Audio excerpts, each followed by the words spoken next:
All right, y'all. It is Wednesday, April the 2nd. Liberation Day, or something like that. All right, y'all. It has been a little while since we have talked about the return of the company towns. For those who don't know what that is absolutely what they're moving back towards. That is, you get to work a shitty job you don't want in exchange for room and board, and you're basically trapped, and your boss owns you and your personal life and all the details. You see why that would appeal to a bunch of billionaires? And alternatively, they're working on trying to make everything AI. So the only thing that's going to be left are literally the grunt jobs that they can't put the robots and AI folks and all that into. Now, darling, we've talked about this before. I couldn't tell you what playlist, I couldn't tell you where, so I don't believe we've ever gone over it in the podcast officially. I think that's on a talk list somewhere, so we'll dive back into it. I think this is back when I was going through my American scam phase, corporate burnout, corporate dropout, and all of that. But what we are watching, when these people talk about temporary pain and, patriotic pain and all of that, yeah, okay, so we are talking about a good long while of economic suffering. Okay, this crashing is just the tip and just the beginning. And darling, before I get too into this is not to scare you. This is not to depress you. This is to give you motivation, darling, for the kitty litter spatula scrape that we are going to need to do. Because it was going to have to be us, has to be. If it's not us, then yeah, that's when you can hop in and say, we're cooked. All the people who keep saying, we're so cooked, we're so cooked. Yeah, if that's all you want to do is keep saying it. It's like, that part is the most shocking part. Okay, you keep saying it, but just everybody go. So anyway, darling, okay. If you've read in your history books and you already know how this works, but what they are going to do, darling, is break your entire spirit. They're going to take everything, okay? They are going to break everything down so that it's super cheap, so that only the billionaires who already have disposable income to burn can swoop in and buy everything, property, businesses, whatever, your whole life, okay? They're going to get rid of the schools. They're going to get rid of all the physical labor. They're doing it. They're doing it right now, getting rid of exactly that and bringing back Bible rule, of course, because they're focused on archaic mentality. When they say bring it back, they don't mean golden age. They're talking about caveman days. It's not funny. It's not funny. All right. So after a good, 10, 20 years, it won't take too long. And yes, they will find a way to stay in power. They're doing it right now. Okay. Congress right now is working on a bill that strips the courts of power so that they can't rule against what their God King wants to do. Okay. They're basically trying to make it a law so that courts can't stop him. All right. So for the folks who are they're going to do their job. Yeah, their job right now is clearing the path and bulldozing. And if you haven't figured that out yet, I don't know what to tell you. You're about to find out way too slow. Anyway, so when there are no jobs, when there is no food, when everything is too expensive and everyone has been crushed for a good 10 to 20 years of having nothing and struggling and suffering and all the undesirables are gone, they will come in, darling, with the shining bright light of Muskatown, or whatever the hell they're going to call it, where in exchange for doing some shitty job like sewage, and no disrespect to people who work in that, I'm just saying, I'm throwing it out there. This is a highly specialized thing that not a lot of people are dreaming for. You know what I'm saying? I think that's a fair way to put it.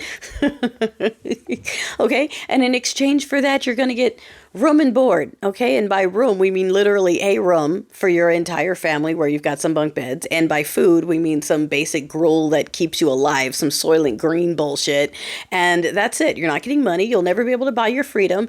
Also, boss controls every aspect of your personal life. He is watching. He is listening. He's paying attention, okay? And he's got rules. There's rules on what you can wear, what you can eat, who you can marry, when you can have kids, what else you can do. And if this sounds far-fetched, darling, they're already doing it. The people in charge are obsessed with what? Everyone else's personal lives. Out of their whole Bible, what are they focused on? The most misinterpreted parts of it. Okay, this whole thing they have against gay people, not even in there. Not even in there. The original translation is talking about PDFs, who are actually now for some reason their favorite people and the people that they protect when it's within their group, of course. And then they just project and go, it's drag queens are the ones doing it, but they have insurance for it. The drag queens don't have insurance for PDFing. It's them, the steeple people. The queens and kings of projection are the ones going to be running everything. The people who want to be able to see into bathrooms at elementary schools to make sure everyone has the right bits and pieces are the ones that are going to make intimate rules about your life in this company town. Okay? Like, there is no bottom to this. There is no bottom. And by that time, the people will be so thankful. The people will be so grateful for this opportunity. They'll be so happy for this job. You will see them on TV safely from your first world country, wherever that is, not here anymore. And you'll be watching commercials of these people living in these towns talking about how wonderful it is to have a job and gruel 3 times a day, or you're living in Japan or China or Thailand or Australia or literally anywhere else on the earth, eating regular food, living in a real house, going, man, they really, that went fast, didn't it? It only took them 10 years to destroy everything and get the 2 teethers to be grateful for gruel and a shitty job. Because at least it's whites only. You know what? For a bonus, when you sign up for that company town job, you also have to promise all of your sons to the whites only Chad military that's busy defending America and Ruski from literally everyone else. Because that's the way it's about to be. Everyone versus us two. Winning. Winning. Oh, speaking of, I mentioned it in the talk and then I got distracted before I could finish the correction I wanted to make about Mr. Booker, because in my talk pieces, I said he was prepared astronaut style, and I meant to correct that. Darling, it was better than that. It was better than that. He spent, 3 days preparing for that, fasting, self-dehydrating, to a point where he knew he'd be able to handle getting up there so it wasn't going to hit him. So this was not a run of the mill, I'm just going to go do this. He didn't stand up there and read fucking Dr. Seuss. He trained, he prepared, and he went up there with 25 hours of material, 25 hours of truth during a time where truth is basically outlawed. And like I did say in the talk piece, that is why so many of certain people are like, it's just performative. It's just performative, because they're so upset. Okay, they're so upset that it was that much truth. It's so upset because they could never, ever, darling. And they're so upset because anytime they see us do anything, they have to tear it down. We are in the era of tearing down anyone who isn't Chad because they're so superior. They're so, merited of everything that they're being just handed now, that they have to stifle and shush everyone else. They need to wipe women and mentions of them from history. They need to wipe indigenous persons. Okay? These folks are running around talking about, so how do you feel about losing white majority in your own country? Excuse, this is not your country. We have to go back and correct that part. Again, this is what it's like when you're talking to steeple people. You know how they just assume that everyone believes what they believe, so all of their arguments are based off of that, and if you don't include that in, they have nothing? Same thing. You have to build in the argument based on the foundation that you believe these people are the indigenous persons who belong here. Why do you keep calling it your country? Why? Why? And without making an excuse for why it was okay to obliterate the people that were already here, right? Because that's they weren't taking care of it, or some other bullshit, like you were there, right? The same thing you say to us. Were you there? Were you there, bitch? Were you there, bitch?